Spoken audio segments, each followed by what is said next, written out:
That's good.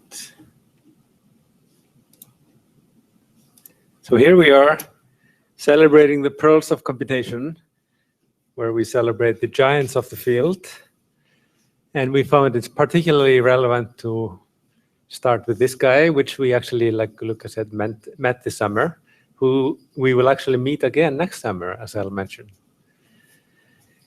And he's not only a exceptional scientist, but a very interesting character as well. So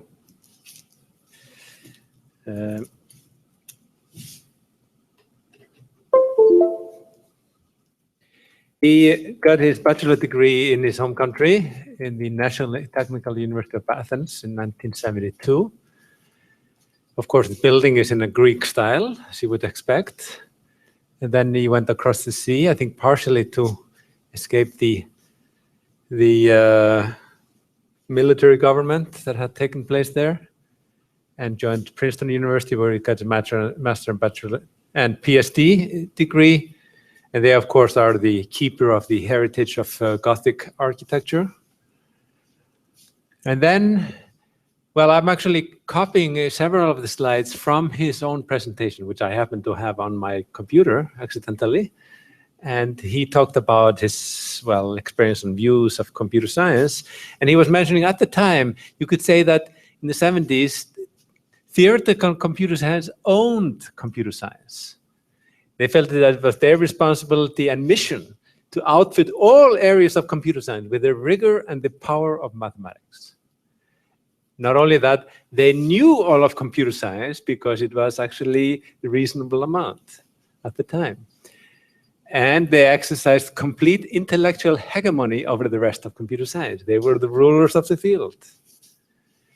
On the other hand, computer science at the time was like a second-class citizen in the society of scientific fields. So the other fields were somewhat looked down on it. But at least TCS was the rulers of the spirit. Now, just to remind you of the nice fashions we had at the time, this is also from his slides. He has a long history, so we are talking about some 40 years now, and this is one of his earlier photos. He then went to Harvard University, did a postdoc at Berkeley. He started consulting clearly with Bell Labs and continued that for 20 years. After Berkeley, he went to MIT, then went to Stanford, UCSD, San Diego, and finally he found his resting place in Berkeley that he found particularly at the kind of academic freedom that he would appreciate. And clearly he has actually decided on his termination date. I guess it means that he decided to stop working when he's, what, 100? Something like that. So, yeah, something like that. So in between, apparently he joined his old university in Athens at an unspecified time and ended precipitously also at a somewhat unclear time when he was actually expelled, I believe, which is something that happened to other famous minds. Now, he had a wide impact, and he lists as his interests the theory of algorithms and complexity, his applications to databases, optimization, AI, the internet, game theory, and evolution. And he has made significant contributions in all these fields. In fact, it's clear to say that he has a very wide, unusually wide impact. And perhaps it's not obvious to say, you know, what this is primary impact. There's no single theorem, I should say, that is sort of identifies him as in the pantheon of the big spirits. I would say more that he was an unusually wide-ranging thinker and a pioneer, which has repeatedly propelled the field into new directions. It literally could be said that he opened new vistas, or he really directed people to look at it from a different perspective, and more like starting it and giving some fundamental results there, but not any kind of big theorem. In addition to this, he's one of these characters. Well, unfortunately, not too many that you could say uses both sides of his brain, as we'll get into. This he also is from him, the excitement of the algorithmic lens, about the joy of thinking algorithmically about the great problems of science, such as from biology, economics, evolution, game theory, quantum science, sociology, physics. Thinking about it from the algorithmic perspective. Now he has received some awards. He won the Knuth Prize, which is awarded for fundamental contributions to the, well, or to the foundations of computer science. And this was only the 5th time that it was awarded. He joined some prestigious academies. There was a special event at ICOP in 2009 when it was held in Greece, especially to honor him. He received the Gödel Prize in 2012, which is awarded for the best paper in theoretical computer science. And he received, as he mentioned, the EA TCS award in 2015. Now, all these last 3 events are actually at ICOP, and coincidentally, I happen to be at all these places. He is not the least known for his writings. When I joined, he had some of the classic books, including this one on combinatorial optimization, as it's called, which deals really with algorithms and the complexity of solving things that could be called optimization. And this is the way it looked then. This is how it looks now, even available in Kindle. He also wrote one of the fundamental books at the time on the theory of computation, which was reissued in 1997 with this hero on the front, Alan Turing. He wrote later a book on complexity theory, which I really enjoyed for his style. It had a very different take on things. For instance, instead of presenting everything as where satisfiability is the fundamental problem, it's actually the graph coloring that is now the fundamental problem. Something you wouldn't think that would be possible, but yeah, sure, you can pick your fundamental problem. He co-authored a book on algorithms not too many years ago, and he has written a few other books. Here's a listing of some of his results on this earlier work, you could say, that are more in the traditional lines on complexity of algorithms. You see, when he started, NP completeness had just arrived, basically. He proved, for instance, that the triangle salesman problem was NP complete, 1976. In parentheses, I put the number of citations to these papers. It's getting anything above 200 usually very significant, and he has quite many of those. Complexity of Markov decision processes. This is a computational geometry problem. One of his students, Joe Mitchell, is one of the best-known computer geometrists. And I think this is joined with him. Combinatorial generation, how to generate all maximal independent sets in graphs. How to find multi-cuts in graphs. You can go on with the list here. Now, I wanted to take this opportunity and sort of connect this to really where I was and what I was interested in. And because he really played a big role when I was a graduate student. And you might know that my baby has always been this independent set problem in graphs. And just to refresh your memory, it's basically the set of nodes, such as the blue nodes, so that no pair of them are adjacent. You want to find the largest subset of the nodes. There's a related problem called the vertex cover problem, which is usually defined as a set of nodes so that all edges have at least one endpoint in that set. And you can see that the yellow nodes satisfy that property. All of the edges have at least one endpoint, and some of them have two endpoints in the set of yellow. Now, they're closely related simply because the nodes that are not in an independent set then must form a vertex cover, and vice versa. They're what we call dual problems. Nikurverkefni, as we call them in Icelandic. So you think, well, okay, so they're essentially the same problem. And indeed, from the viewpoint of from the viewpoint of optimization, they are identical. If you can solve one exactly, you can solve the other one exactly. However, they're totally different when it comes to the question of finding approximations to it. So you can find a very good approximation to the vertex cover problem. In fact, there's a very simple algorithm. You simply find the maximal matching in the graph and use all those nodes. Why is it a good approximation? Because every node in the optimal solution has to contain at least one of those edges from the maximal matching. So you use at most twice the number of nodes. And the ones that are not in the maximal matching, well, they're independent, so it's okay if they're outside. But the independent set problem has no good approximation. At the time, it has no known approximations. We actually now know it don't have that, as long as P is not equal to NP. And this is a very curious thing, that you could have such things. And the kind of relationship that we have between all problems in NP and simply disappear when you get into approximations.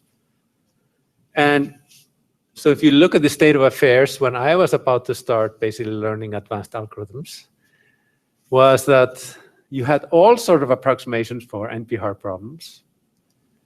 You had very little known about what was not possible to do. And you had almost nothing known about relationship between different problems. These were all individual questions. Unlike, for instance, the solvability of satisfiability or TSP. We know that now they're the same problem because there's reductions between them. They follow the same class. They're NP complete, so if you solve one problem, you can solve all the other ones. But here you had all these to be independent. And then came along this paper over here by Papadimitriou and his longtime co-worker, another Greek, Michalis Yannakakis. And this was published in 1988 and now has no fewer than 1,800 citations. And actually, it's a very nice reading.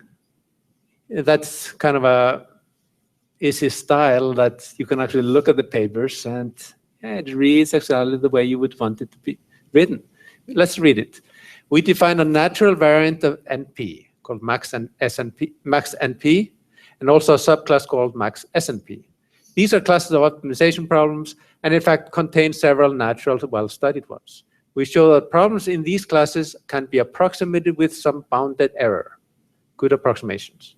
Furthermore, we show that a number of common optimization problems are complete under a kind of a careful transformation called L reduction that preserves approximability.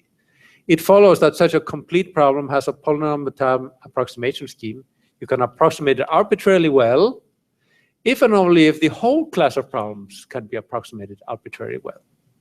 These results may help explain the lack of progress on the approximability of a host of optimization problems.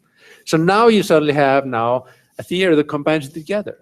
You link them into one class. If you can solve one, you can solve all the other ones. And that's the beauty of it. What was even more interesting to me at the time was that this was a logically defined class. This defined, you see, there's a logical way of defining problems in NP. You can think of it as the following. Decision problem of the following kind. There exists a structure such that for all variable x, there exists a variables y, such that this predicate here is true, where this is quantifier free. So let's take an example in terms of the satisfiability. What is the structure? Remember satisfiability, you have a set of clauses with these Boolean variables. You want to find an assignment to the variables that makes all the clauses true. So what is the structure here? It's the assignment. There exists assignment such that for all x, for all clauses, there exists y. There exists a literal within the clause that makes that together. This makes this combination, basically this whole Boolean formula, true. And here's another, actually the shortest, one of the shortest definitions for a version of a cut problem, maximum directed cut. You have a directed graph. Now you want to split it into S and S prime so that all the edges go from S to S prime. And that would be of the following form. There exists a cut or a subset of vertices so that all the edges in E have the first endpoint in S and the second endpoint in Y. That's how you would write it. And in fact, this is a simpler kind because you can see for S, you can see for all X, there's no exist Y here. That's not even necessary.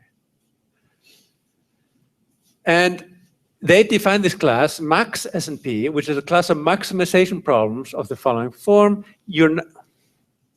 I had fixed this damn thing. This is not the most up-to-date version. I can't believe it. I forgot to save it. All right. So let's just edit it on the fly. You're allowed to do that, right? First, I have to enable it.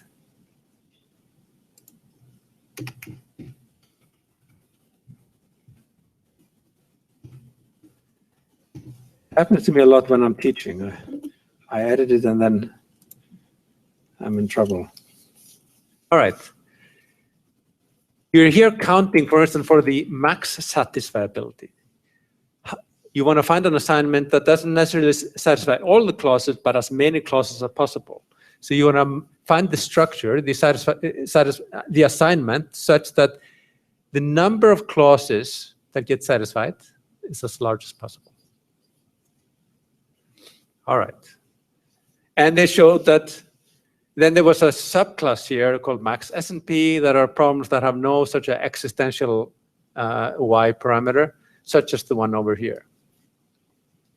And what they do is to show that all such problems can be approximated with a constant factor. Very general and nice results. And furthermore, they give these so-called L reductions that show a way of preserving the approximability of these problems.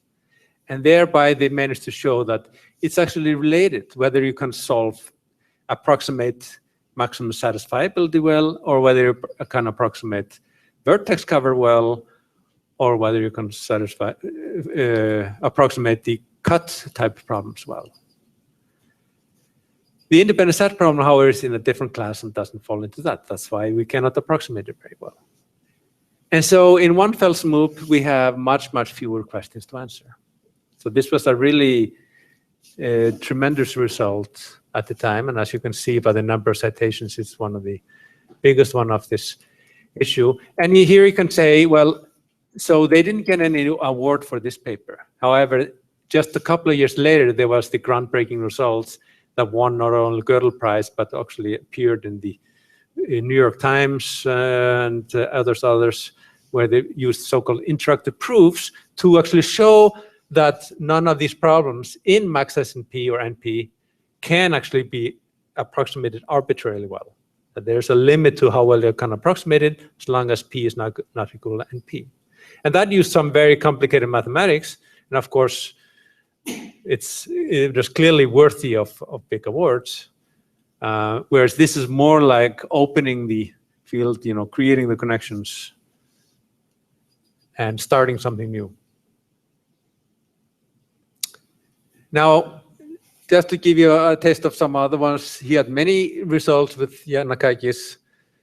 This one I liked, the complexity of facets and some facets of complexity, which is about how can you determine whether a point that you have is on the polytope of a certain NP-hard problem. On the polytope, well, never mind that.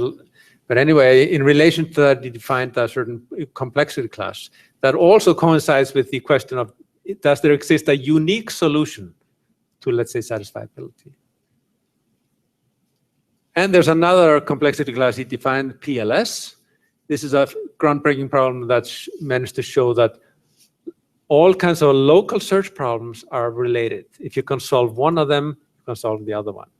And basically, there's the funny issue that local search is a very easy mechanism, but if you have weights in it, we know, in general, no polynomial time algorithm to actually find that local optima, even the local optima. And that's still unresolved, but again, this reduces the number of questions here. Shortest path without a map. This was the first paper on online algorithms for geometric problems. It's a natural one. I mean, if you have the map, you know how to compute it via Dijkstra's algorithm. What if you don't know where you're going, what it looks like? How can you do it reasonably efficiently if you just learn about the environment as you go along? Databases is one of the areas that he's made significant impact on.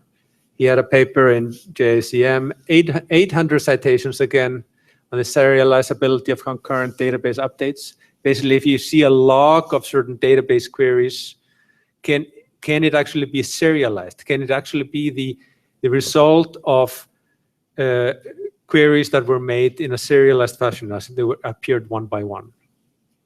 And he shows that it's in general NP complete and some other complexity results of that type. He wrote a monograph about some of that work, actually. Another big time cited paper is the first study of a very well used technique called latent semantic indexing. It's a technique for information retrieval. It's a way of basically using linear algebra to search for concepts. So you want, for instance, if you're searching for cars, you actually want to get also the results about automobiles, just because, even though these are different names. But at the same time, if you look for surfing, maybe you're just interested in actually surfing the sea, not the web surfing stuff. So these are the question about the concepts that are actually hidden. That's what we call latent. And they were the first one to actually give a formal kind of a mathematical analysis of why this technique that had been applied in practice was actually so successful. And then came the late 1990s, and he discovered the changes that got brought on by internet. And this is direct quote: computer science was no longer about the computer. The creation of the internet was transforming computer science into a natural science. You start actually looking out for what is happening on the ground. But it is also transforming computer science into social science, because you cannot understand the internet without understanding the incentives of the entities that use and continue to create it. And this is a paradigm shift, and it shows up in his work completely.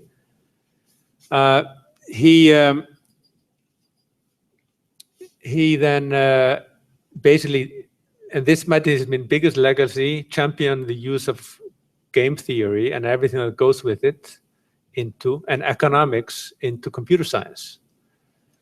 He gave an invited talk at Stock in 2001. And this is amazing, because usually invited talks don't contain any new results, but still this has more than 1,100 citations. So clearly he's been onto something that opened people's eyes for it.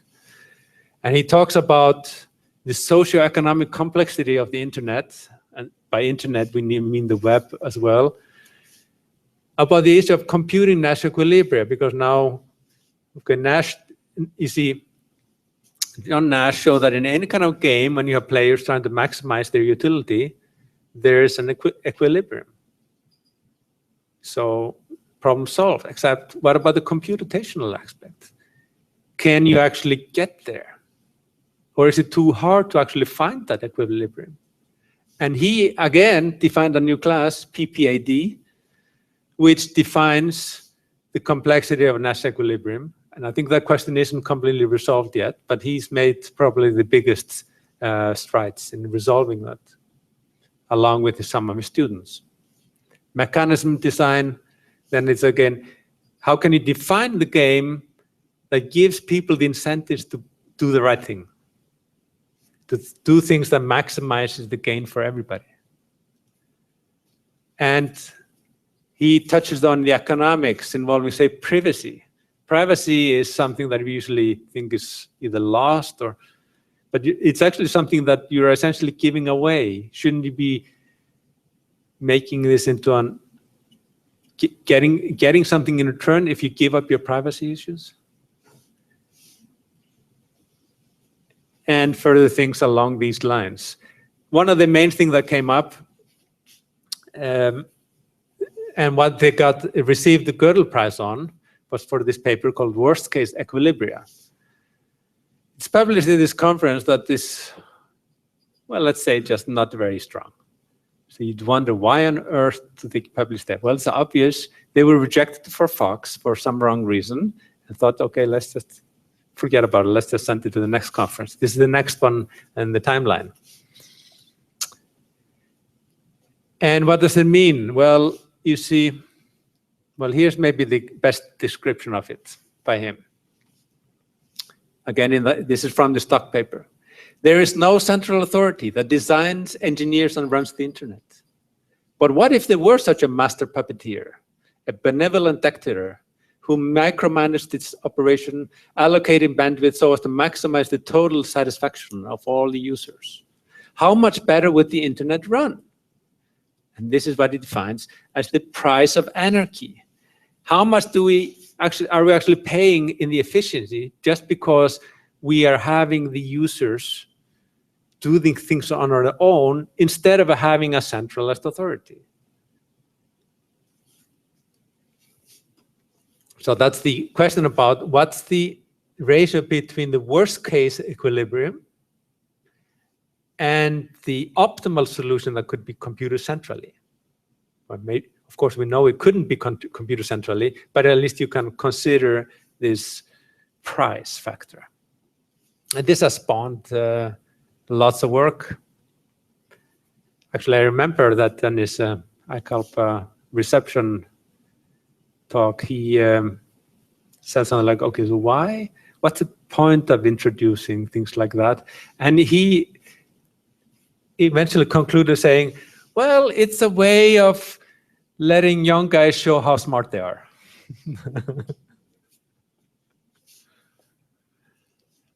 He made some impact also in biology. He showed that certain protein folding problem was then be complete. Tree models for the growth of cancer from some certain amount of data. And this is a quote that he tried to explain some mysteries in evolutionary biology. Like, why is sexual reproduction so frequent when asexual reproduction seems far more efficient? And these are his questions. Why is there so much genetic diversity we can visualize? What's the role of sex and recombination? And more is turning into evolution. Is the evolution actually optimizing something here? It doesn't just happen at random. What's going on? Well, I'm switching to his maybe more personal side. So this is one of his earliest photos. This is a later one, somewhat later. Maybe you can see a trend here. And later. Oh, is this the same guy? Yeah, so this is actually, well, you can see the pattern: bald, glasses, gray beard, Greek. But this is actually Yannakakis, who looked surprisingly, amazingly similar, but in general is more serious. Perhaps because of the emptiness on top, he's actually much more often seen with a cap, either with a bandana or with a Che Guevara baseball cap. Huh? And the cap can look like this, or like that, or a hat, or a hat. The first time I saw him was actually, he gave a talk at Rutgers University where I was a grad student. I have to admit, I really don't remember the topic because I think he went over my head quite a bit, which wasn't that hard at the time. But I remember his talking about complexity and said, okay, so we find out that the time complexity of the methods is 5 times n squared. But we usually don't care so much about the constants, so we can write it as basically O of n squared. And then he went on, and since we're in the business of cutting constants, why don't we just cut the 2 here also and say it's, well, polynomial. There are a few that are able to get the room to laugh as him. And here's a very interesting problem that he made popular, the pancake problem, which is kind of shows also the breadth also in his interests. And it comes with this little interesting story. So the chef in our place is sloppy, and when he prepares a stack of pancakes, they come out in all different sizes. Therefore, when I deliver them to a customer on the way to the table, I rearrange them so that the smallest ones on top and so on down to the largest at the bottom. So he wants to sort the pancakes by grabbing several of them from the top and flipping them over and repeating this as many times as necessary. So if there are n pancakes, what is the maximum number of flips as a function of n that I will ever have to use to rearrange them? So you can do this pancake sorting, namely you can insert it into the stack anywhere, then you could take the stack and like flip it over, like you can see here with these top 3 done over here. Huh? And well, there's an very easy technique which takes only 2 n steps. Basically, for the top pancake, you insert right under it, put it on top, and then now you take the whole pile and flip it over. And now the top one is at the bottom. And now you reduce it to a 1 fewer. You can repeat the same pattern. So 2n is very easy. And they managed to show that basically 5n divided by 3 is sufficient. So 30% improvement. Or, well, improvement of 1/3. And they actually came up with some lower bounds. Now, this is actually a very interesting problem because it's not just made up problem like that. Later on, there was actually design of a computer network that was based on this idea here. Each node in the computer network was a certain stack configuration of the pancakes. And 2 nodes were adjacent if they could be, if those stacks could be generated with a single flip. Beautiful. Why is this interesting? Because that network has nice properties, such as low diameter, low degree, and the usual kind of thing that you look for in interconnection networks. So this has been studied quite a bit from that. There's another interesting connection here. So one of his jokes, you could say, well, comic quotes, is that he winds up promoting the field of theoretical computer science. It's a great field to get into, because it's very profitable. For instance, if you look at my co-authors, their net worth is more than $50 million on average. But the catch is this on average, you see. It's one way of cheating with statistics. And the thing is that it comes from the fact that he wrote that paper with an undergrad student at Harvard, actually undergraduate dropout, guy that started there a little bit, was a bit sharp, but he eventually gave it up and started a little company, then in New Mexico, called Microsoft, and became later known as Bill Gates. So this was Bill Gates' one and only, publication, and so therefore that seriously screws up the average of the net worth of the co-authors. So beware, rather use medians if you want to be more truthful. Now, he's done, like I mentioned that he thinks with both sides of his brain. He's actually written a novel, again, about his hero, Turing, novel about computation. Not only that, he's authored a comic book, co-authored, Logic Comics, which is about the life of Bertrand Russell. And it's neither is it like a trivializing type, nor is it something densely dense introduction to any kind of a topic. It's actually a story told in these comics. And this is, in fact, him himself that appears there, because the book has both a prologue and an epilogue where the authors are basically talking together about the book that they are writing or about to write or were writing. And I've gotten through about 1/3 of it, and it's nice. It's not difficult to read, and it's not trivial either. It's certainly worth. This actually might be, in general, this is something that should be done more of actually writing with some intellect for a more general audience, doing it in an accessible way. He's also been known as to feature in the band called Lady X and the Positive Eigenvalues, which are all faculty members at UC Berkeley. And you can see him here on the keyboard, typically in his Che Guevara shirt.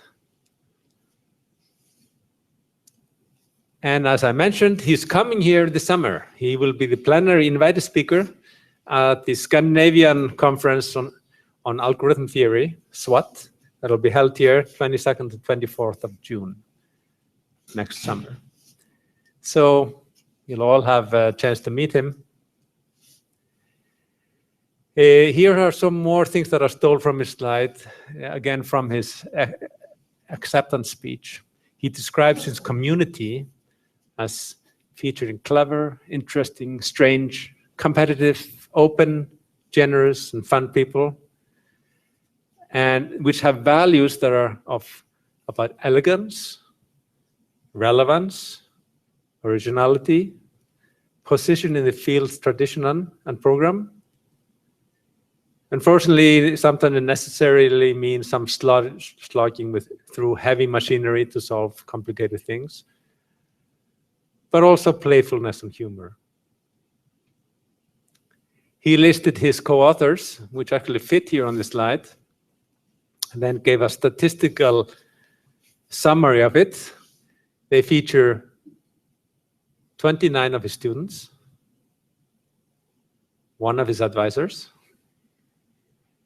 2 that are siblings, 1 that is called Yannakakis, 1 multi-billionaire, 13 that he has never met, 4 that have unfortunately died, 27 that are Greek,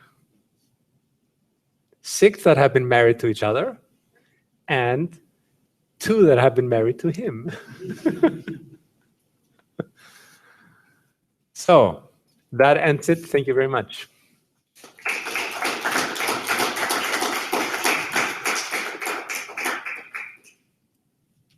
Thank you, Magnús. We have time for questions.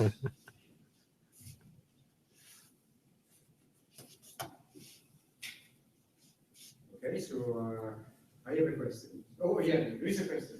Just about the pancake problem. Yeah. The formula, if you have 2 pancakes, you have to flip it at least 5 times. Not most of it. That's right. So the bond is not very good in that case, yes. So that's an upper bound. It's an upper, but it's an up bound, yes. Right. So the bounds have been improving, and I know that 5n/3 has been improved a little bit, but still the gaps are surprisingly large still. I think they had a lower bound of something like 15/14 times n. And even though it has been improved, there's still a huge gap. I don't know exactly where this picture is from, but I'm sure that it's for Greece. It sure looks like a place you'd like to visit.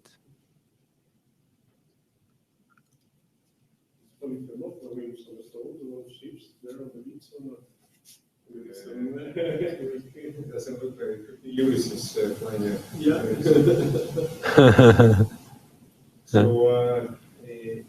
So one of the things it seems Papadimitriou is getting into these days is also neurosciences. Yes, right. Is he going to find a new complexity class there too? I mean, so it seems like he is very good at finding new complexity classes, but I'm sure it's very interesting. You can see some of these grand old men. I mean, I think the connection is most strongly with Les Valiant, which I gave a talk about a couple of years ago, who actually started again in more like in complexity. He had lower bounds on certain circuits, for instance, and then he moved, and he's been most known for learning theory. But his more recent thoughts are much more about evolution, in fact. And maybe it's the question that people want to deal with the grander problems, but I think they see also, they want to see, you know, where can we apply computer science, the computer science angle to things.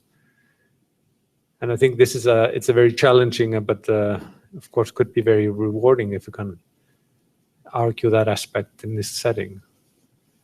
He has already some papers on this thing. He has some papers on cortical computing, which I don't know exactly what it means. It should be exciting, but I'm sure it's also a very high-risk thing to study. Just on this tackling the big problems, I remember reading several times a paper by Papadimitriou, which is entitled Database Meta Theory, Asking the Big Queries. So this is sort of in the spirit of what Big Ten is, so please not afraid of asking the big queries. Right.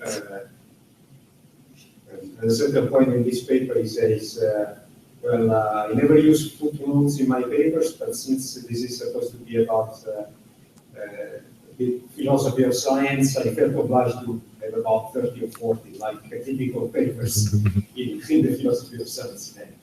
So we threw in also footnotes. I think he was very good at motivating things with simple examples and explaining the basic ideas of things. I remember, for instance, I mentioned the shortest paths without a map, and he gave this example of you arrive here at a point and there's a river. You need to cross the river. You want to minimize the amount of time that you walk. And there's a bridge somewhere, you just don't know where it is. And there's the fog, of course, so you don't see very much. So you have to walk up or down along the river. And what's your strategy? If you decide to walk uphill, up only, you could be walking all the way up to whatever, to the source, even though the bridge is just a little bit below. And the vice versa could also be that if you just go downstream, you could be way off. So what can you do? Well, it turns out that your best bet is to have some kind of a zigzagging strategy. If what you want to minimize is what he calls the embarrassment ratio. The embarrassment is how long you traveled divided by the true optimum distance, if you know where you're going.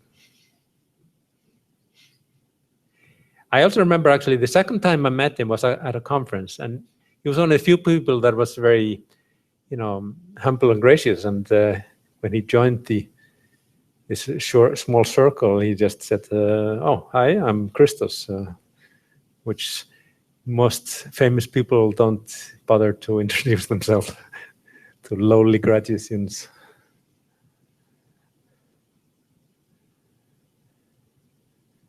Yeah. Okay, so if there are no further questions, let's thank again Magnús.